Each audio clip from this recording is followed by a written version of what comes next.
Paramashivoham Om Nityananda Paramashivoham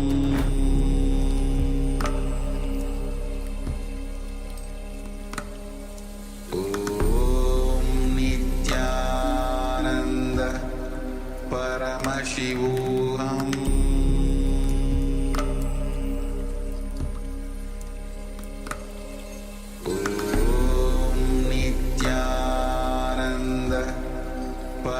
Paramashivoham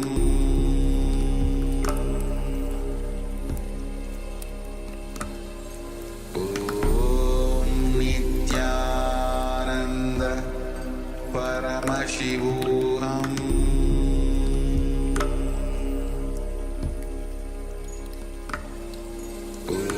Om Nityananda Paramashivoham Paramashivoham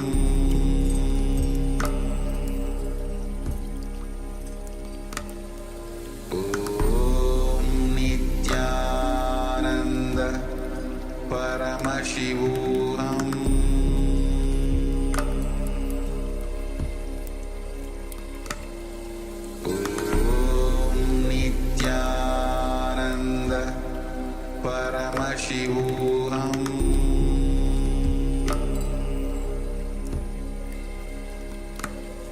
Om Nityananda Paramashivoham Paramashivoham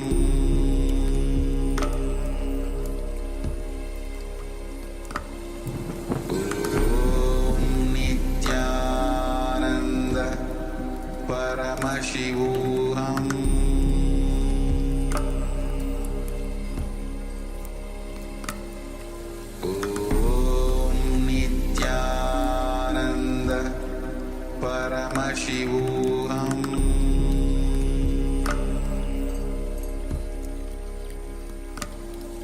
Om Nityananda Paramashivoham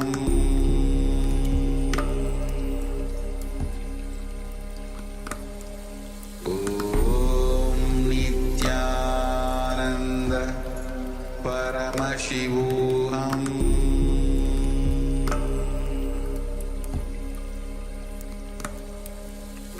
Om Nityananda Paramashivoham Om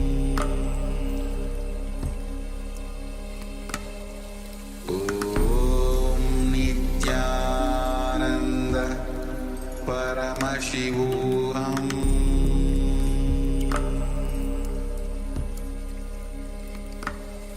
Om Nityananda Paramashivoham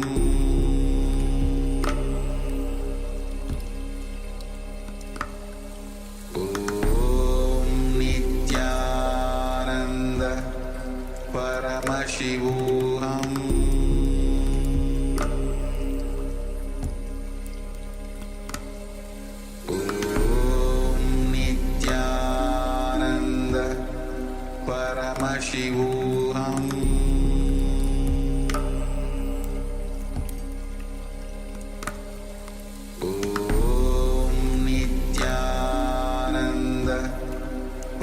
Paramashivoham Om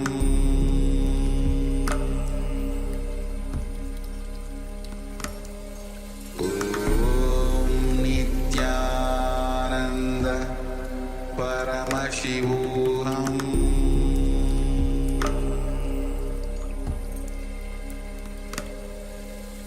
Om Nityananda Paramashivoham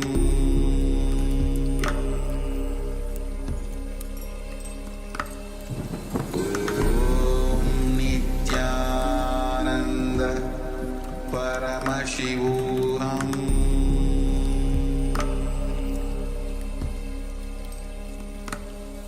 Om Nityananda Paramashivoham